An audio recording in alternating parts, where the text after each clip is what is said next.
हम रेजिमेंट्स देख रहे थे, 2 रेजिमेंट्स हमने बना लिए थे फॉर 3200 ml वाटर और 150 सोडियम एंड 60 पोटेशियम। इसके अलावा जो रेजिमेंट 3 होता है उसमें हम ना रिंगर लैक्टेट यूज़ कर लेते हैं। फॉर एग्जांपल 1 लीटर आप रिंगर लैक्टेट ले लें तो उसमें आपका क्या आ जाएगा, 130 सोडियम प्रोवाइड हो जाएगा। इसके साथ साथ आपको जो है वो 4 जो है वो पोटेशियम भी प्रोवाइड हो जाएगा इसमें, ठीक है। और फिर आप क्या करोगे, 5% डेक्सट्रोज जो है इसका 1 लीटर ले लो, तो ये 2 लीटर हो गया। 3 लीटर बनाने के लिए आप क्या करोगे, जो है क्या करोगे कि जो है सेलाइन, ठीक है, सेलाइन जो है ना उसको 0.18% लो। 0.18% जो सेलाइन होता है अलॉन्ग विथ 4% डेक्सट्रोज, ये आपको प्रोवाइड करेगा 30 सोडियम, ठीक है। तो पहले 130 सोडियम था ये वाला हार्टमैन्स में से जो आया था, और ये 30 सोडियम, ये कितना हो जाएगा 160 सोडियम। आपको कितना चाहिए था 150, थोड़ा सा ज़्यादा हो गया, कोई मसले की बात नहीं है। पोटेशियम तो वैसे ही आपका आसानी से मिल जाता होता है, इंजेक्शंस लगा दो 3 एम्प्यूल 20-20-20 हो जाएगा, तो 3 इंजेक्शन आपके पोटेशियम के हो गए। तो आपका सोडियम भी पूरा हो गया, पोटेशियम भी पूरा हो गया, और कितना लीटर फ्लूइड हो गया, 1 लीटर ये हो गया, 1 लीटर ये हो गया, 1 लीटर ये हो गया। आपने 3200 ml करना है, 20 लीटर्स आपके वैसे ही जो है ना वो इधर उधर से ड्रग्स में से आ जाता है। तो ये आपका रेजिमेन 3 हो गया, ठीक है। लेकिन वो कहते हैं रॉन्ग रेजिमेन क्या है। रॉन्ग रेजिमेन आप सोच रहे हो अच्छा मैंने 3 लीटर देना है तो मैं सीधा नॉर्मल सेलाइन के 3 लीटर घुसा देता हूँ अंदर, 0.9% सेलाइन के 3 लीटर घुसा देता हूँ। ये रॉन्ग रेजिमेन है, क्योंकि 1 लीटर जो है उसमें मतलब आप कह रहे हो ना आपने फ्लूइड देना है, आपको क्या गर्ज है इलेक्ट्रोलाइट से। लेकिन अगर आप 3 लीटर 0.9% NaCl देते हो तो उसमें क्या है, सोडियम 154, ठीक है, 154 154 154, वो तो सोडियम इतना ज़्यादा हो जाएगा, ठीक है। और टोटल सोडियम जो पेशेंट को चला जाएगा वो 462 चला जाएगा। और इसी तरह उसमें तो क्लोरीन भी है, तो 462 सोडियम 462 क्लोरीन। आपने कोशिश की थी कि आप उसको 3 लीटर फ्लूइड दो, लेकिन आपने देखा ही नहीं है कि बेचारे को सोडियम और क्लोरीन भी इतना ज़्यादा चला जाएगा, ठीक है। तो उसकी वजह से क्या हो सकता है, मैंने आपको बताया था, अगर इतना ज़्यादा क्लोरीन इतना ज़्यादा बॉडी में चला जाए तो हाइपर कोलेरेमिक क्या हो जाएगा, metabolic acidosis which can result in renal shutdown. तो ये आपका रॉन्ग रेजिमेन है कि आप नॉर्मल सेलाइन के 3 लीटर दे दो। इस वजह से हम उसको डेक्सट्रोज के साथ मिला के देते हैं या फिर रिंगर लैक्टेट के साथ मिला के देते हैं, और फिर रेजिमेन सेट करके पेशेंट को देते हैं, ठीक हो गया। अब के सारे रेजिमेंट्स जो मैंने आपको डिस्कस कर दिए, रॉन्ग रेजिमेंट भी बता दिया है। उसके बाद रेट ऑफ फ्लूइड। अब आपने जो है वो रेट कैसे कैलकुलेट करना है, हमने जो है वो रेट कैलकुलेट किया था कि आपने उसको किस रेट से देना है, ठीक है। तो आपने टोटल फ्लूइड कितना देना है 3200 ml, फार्मूला पुट करें, डिवाइड आपने कितने 24 आवर्स में देना है, तो 24 आवर्स नीचे लिख देंगे, ठीक है, और मल्टीप्लाई करेंगे इसको 15/1 से, तो ये हो जाएगा आपका, इस तरह से करोगे मिनट्स में आपने लेके आना है। 3200 ml डिवाइडेड बाई 24 आवर्स में कितने मिनट्स होते हैं 1440, और मल्टीप्लाई बाय 15/1, तो ये आपका आ जाएगा 133 ml पर आवर, ठीक हो गया। उसके बाद जो है ये नेक्स्ट वाला देखें, अलीना है, उसको 70 kg की है और कुछ भी नहीं माउथ से ले रही। अब उसके मेंटेनेंस फ्लूइड्स आपने कैलकुलेट करने हैं। अब मैं आपको सॉल्व करके नहीं बताऊंगी, बुक से ही बताऊंगी, क्योंकि एक एग्जांपल हमने सॉल्व कर लिया, ठीक है। तो अब उसका जो 70 kg की फ़ीमेल है ना, तो वॉल्यूम कितना उसको चाहिए होगा, 70 इंटू करेंगे 35, तो वो आपके तकरीबन 2.5 लीटर से 3 लीटर उसको फ्लूइड जाएगा। फिर सोडियम कितना जाएगा, 2 को हम करेंगे 70 से मल्टीप्लाई तो 150 हो जाएगा। फिर रिक्वायर्ड पोटेशियम जो है वो भी इतना ही होगा कि इसको मल्टीप्लाई करेंगे हम 1 से, तो वो हो जाएगा 70 पोटेशियम, ठीक हो गया। ये ऑलमोस्ट इतना ही होता है। अब रेजिमेंट्स हमने कितने बनाना है, हमने कुछ ऐसा देना है कि उसको 3 लीटर फ्लूइड चला जाए और 120 सोडियम चला जाए और 60 पोटेशियम चला जाए। तो ऐसे रेजिमेंट बनाएंगे 3 के, एक हम नॉर्मल सेलाइन दे दें, एक हम 5% डेक्सट्रोज दे दें, और एक हम 5% एक और डेक्सट्रोज दे दें। मतलब 2 लीटर हमारे डेक्सट्रोज चले जाएँ, ठीक है, और 1 लीटर जो है हमारा नॉर्मल सेलाइन चला जाए, ठीक है। तो ये पूरे कितने हो गए, 3 लीटर हो गए, मतलब उसको 3 लीटर फ्लूइड मिल गया।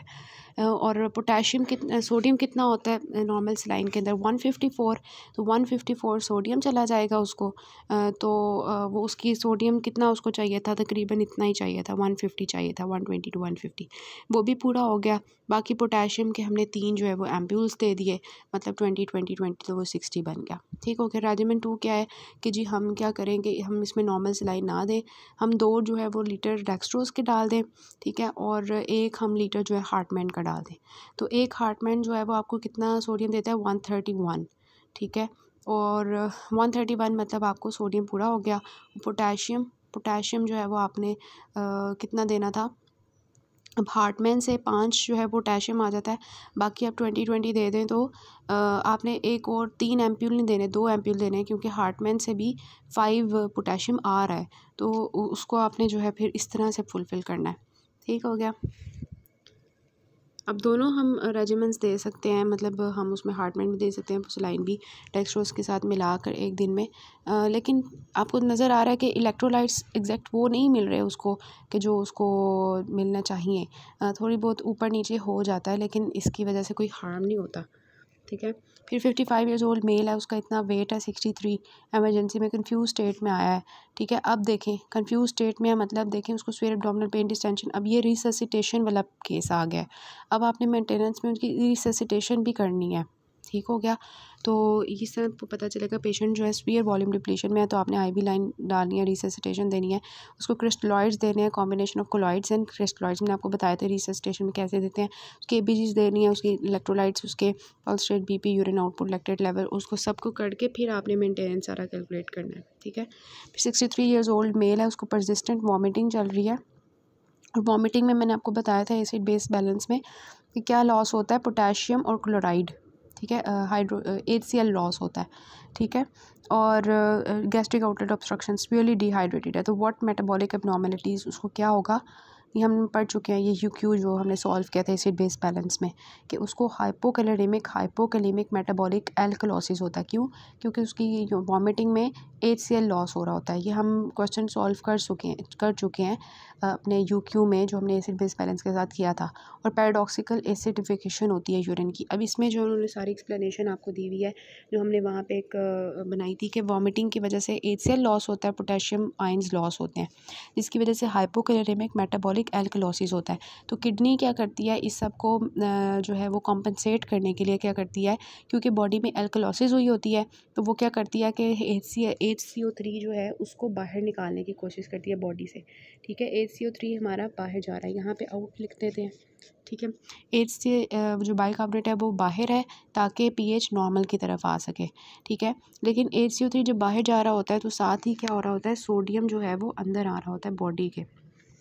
ठीक है। सोडियम जो है वो अंदर आ रहा होता है, सोडियम जो है वो भी साथ ही को ट्रांसपोर्ट होता है। ठीक है। को ट्रांसपोर्ट मतलब कि वो उसके साथ बाहर जा रहा होता है, मतलब बॉडी में अब सोडियम की भी कमी हो जाएगी। ठीक है। एक तरफ बाइकार्बोनेट लॉस हो रहा है, दूसरी तरफ को ट्रांसपोर्ट के साथ सोडियम भी लॉस हो रहा है। अब देखें, अब किडनी क्या करेगी, नहीं मैंने तो सोडियम को नहीं जाने देना, तो सोडियम के लिए वो क्या करेगी, फिर उसकी सोडियम को अंदर लाने की कोशिश करेगी। जब वो सोडियम को रीअब्जॉर्ब करने की कोशिश करेगी, तो उसके नतीजे में क्या होगा कि हाइड्रोजन लॉस होना शुरू हो जाएगा। ठीक है। इस वजह से जो एसिडिफिकेशन हो जाएगी यूरिन की। ठीक है। इसके अलावा मैंने आपको ये भी बताया था कि हम एल्डोस्टेरोन सिस्टम एक्टिवेट हो जाता है, और वो जो है वो क्या करता है कि सोडियम की रीअब्जॉर्प्शन करता है और हाइड्रोजन को लॉस करता है। एक तो बाइकार्बोनेट के साथ सोडियम को लॉस कर रहा था, तो ये हो वैसे एल्डोस्टेरोन की वजह से ही रहा होता है। ठीक है। तो सोडियम और बाइकार्बोनेट को ट्रांसपोर्ट होते हैं, और सोडियम और हाइड्रोजन जो है वो काउंटर ट्रांसपोर्ट होते हैं। ठीक है। और उसकी वजह से फिर जो है पैराडॉक्सिकल एसिडिफिकेशन होती है, जिसकी वजह से क्या होता है, फर्दर एसिड बॉडी से बाहर जाएगा, फर्दर एल्कलोसिस होगी। तो इस केस में हमारा जो फ्लूइड ऑफ चॉइस है वो 0.9% सेलाइन है। क्यों? क्योंकि सेलाइन में क्या होता है, सोडियम और क्लोरीन होती है, वो सारी सोडियम को जो है वो करेक्ट करेगी। जब सोडियम करेक्ट करेगी तो ऑब्वियसली ये वाला फिर काम नहीं होगा। अगर हम बाहर से ही 0.9% सेलाइन इस पर्सन को देंगे, वो सोडियम प्रोवाइड कर देगा और किडनी कहेगी हाँ सोडियम तो है बॉडी में, मैं क्यों सोडियम को जो है वो काउंटर ट्रांसपोर्ट करूँ हाइड्रोजन के साथ, और फिर जो है इस वजह से फिर हमारी फर्दर जो एग्रीवेशन है उस एल्कोलॉसिस की वो नहीं होगी। ठीक है, तो इसके साथ साथ ऑब्वियसली हम पोटेशियम सप्लीमेंटेशन भी देंगे, क्योंकि हमने देखा है कि वॉमिटिंग के साथ साथ पोटेशियम भी लॉस हो रहा होता है। तो समझ आइए हम कैसे पूरा कर रहे हैं इसको। आई होप आपको समझ आई होगी। उसके बाद दूसरा UQ देखें, 35 ईयर्स ओल्ड फीमेल है, उसको कॉली की पेन है, एब्डोमिनल डिस्टेंशन, लेप्रोटमी हुई है उसकी टाइफाइड परफोरेशन के लिए। तो डायग्नोसिस क्या है उसकी, देखें एब्डोमिनल डिस्टेंशन, पेन, ठीक है। तो this is intestinal obstruction. Cause क्या है कि पहले उसकी जो लेप्रोटमी हुई थी उसकी वजह से एडहेरेंस बन गई थी, इस वजह से इंटेस्टाइनल ऑब्स्ट्रक्शन हो गई है।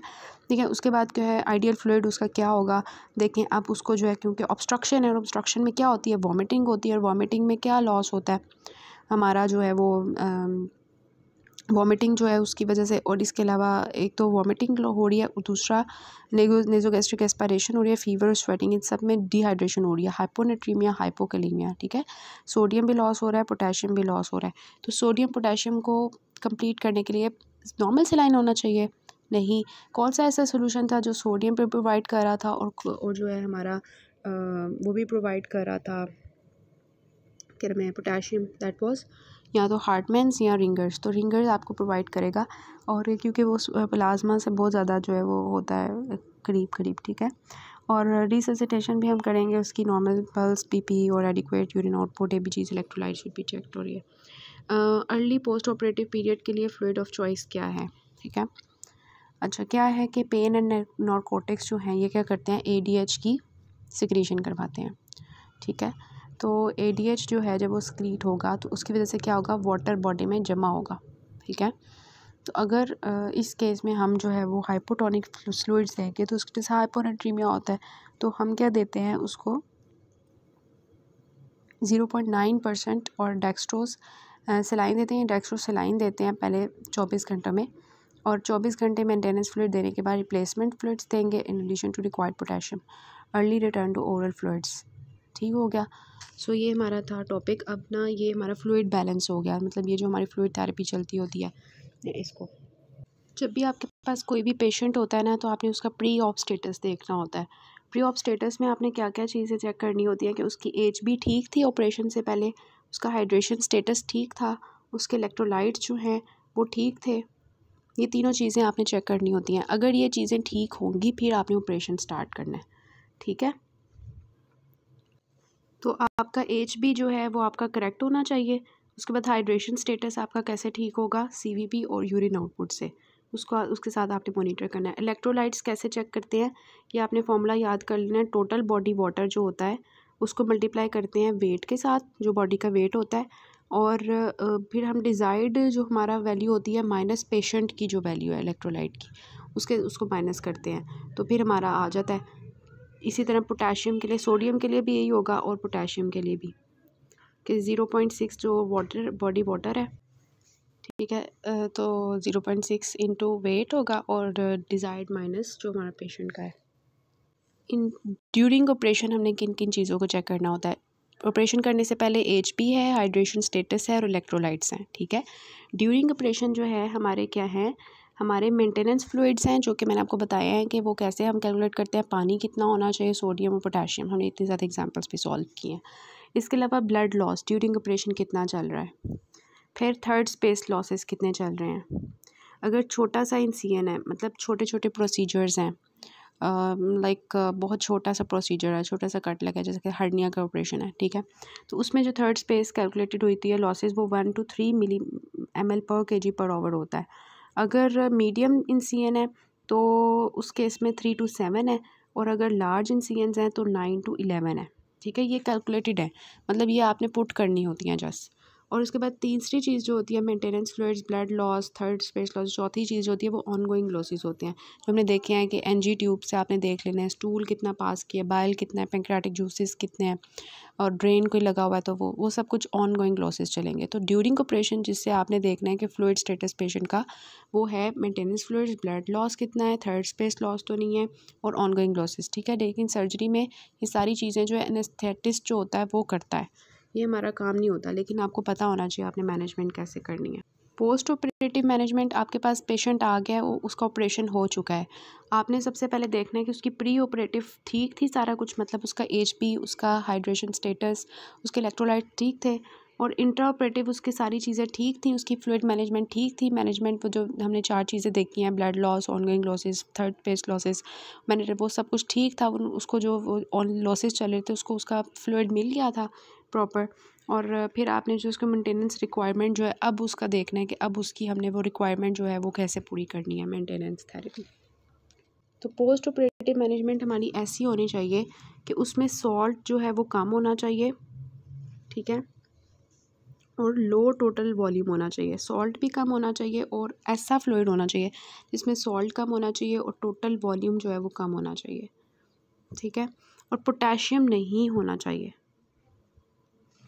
ठीक है, पोटेशियम नहीं होना चाहिए, सॉल्ट कम होना चाहिए, वॉल्यूम कम होना। अब आपने हाउस जॉब में कैसे लिखना होता है इसको, डेली न्यू थेरेपी लिखनी है कि आपने डेली का उसको कितना देना है। If you want to give 2 litres of normal saline and 1 litre of 5% dextrose, तो आप कैसे लिखोगे पेशेंट के उस पेपर पे कि इंजेक्शन नॉर्मल सेलाइन, जिस चीज़ का इंजेक्शन है कितनी डोज है, 100 ml IV at the rate of 33 drops पर मिनट। इसी तरह injection 5% dextrose water 100 ml IV at the rate of 33 drops पर मिनट।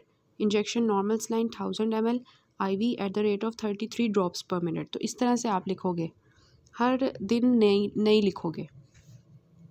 तो जब आपने लिखना होता है तो आपको किस किस चीज़ की ज़रूरत होती है, फ्लूइड आपने लिखना है, स्टेटस पेशेंट का जो फ्लूइड देने हैं, थेरेपी करनी है, तो सबसे पहले आपको वेट ऑफ पेशेंट का पता होना चाहिए, प्री ऑपरेटिव स्टेटस का पता होना चाहिए, जो कि कैसे मेजर करते हो, HP, हाइड्रेशन और इलेक्ट्रोलाइट्स।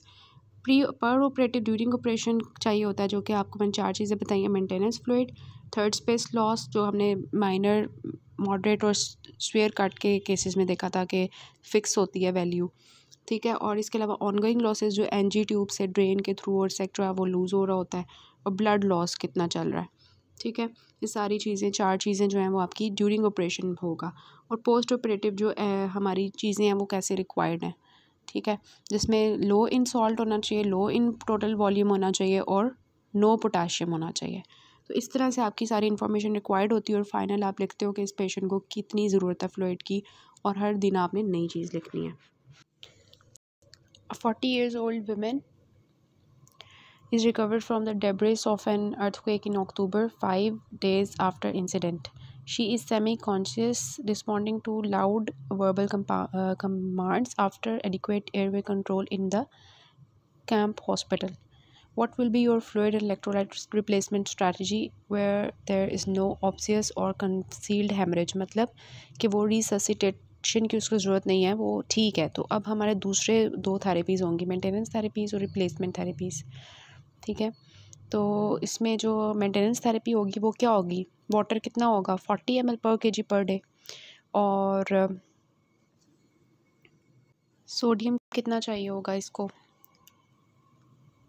इन्होंने कोई ना उसका वेट वगैरह नहीं दिया हुआ, तो आप इसको वैसे ही कर लोगे कि वेट के लिहाज से, मतलब आप बताओगे कि 1 मिली जो है 1 मिलीमोल पर kg per day, 1 to 2 millimoles पर kg पर डे सोडियम, और 0.6 to 1 मिलीमोल्स पर kg पर डे पोटेशियम, ठीक है।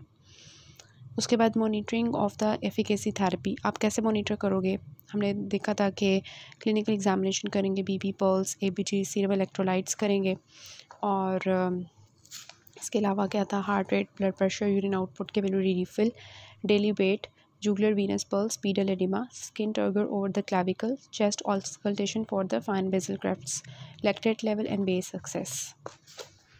उसके बाद है कि how long will you continue with this fluid and electrolyte support, तो until she is able to drink and eat to fulfil her body needs, तब तक हम इसकी कंटिन्यू रखेंगे।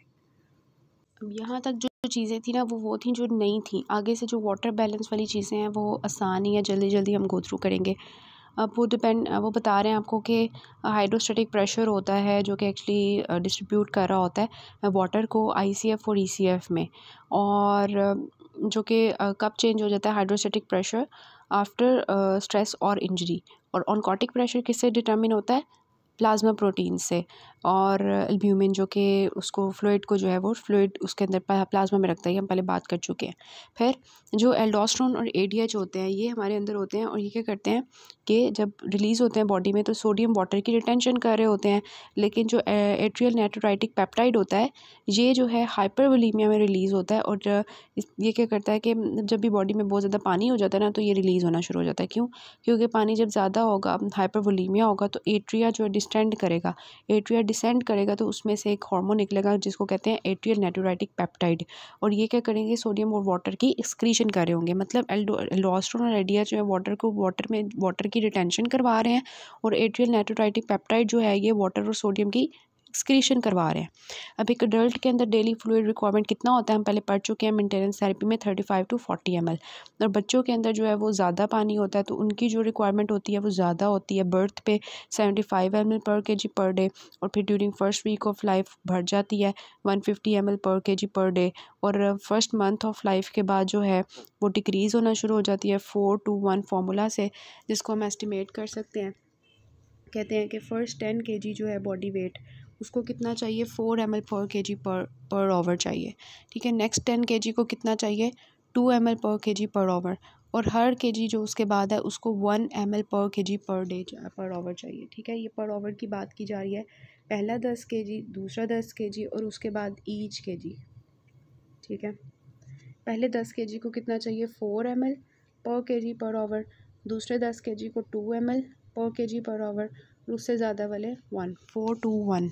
ठीक है, तो ये हमारा चीज़ हो जाती है। तो इसको हम कहते हैं, अगर फॉर एग्ज़ाम्पल एक 35 kg का जो है ना बच्चा है तो हम क्या करेंगे, पहले 10 kg है ना, 35 में कितने kg होते हैं, तो मतलब इसको अगर हम डिवाइड करें 10 और बाकी 15। ठीक है, 10 पहले 10 kg के लिए कितना है 4 है, तो 10 × 4 करेंगे तो वो हो जाएगा 40। ठीक है, दूसरे 10 kg के लिए 35 में दूसरे 10 kg जो है उसके लिए हम क्या करेंगे 10 × 2 करेंगे तो वो हो जाएगा 20। ठीक है, उसके बाद रह गया 35 में से 20 तो हमने कवर कर लिया, बाकी रह गया 15 जो है उसको 1 के साथ मल्टीप्लाई करेंगे तो वो आ जाएगा 15। ठीक है, तो 40 20 और 15 कितना हो गया 75 ml पर kg per hour, 75 ml per hour. एक आवर में इतना पानी चाहिए एक बच्चे को। Daily requirement for both the sodium and potassium जो बच्चों के अंदर है वो 2 to 3 है, हमारे अंदर कितना है 1 तक है, 1 या 2 तक, और बच्चों के अंदर थोड़ी सी ज़्यादा है। ठीक हो गया, अब नेक्स्ट पार्ट से हम इसका लास्ट पार्ट करते हैं।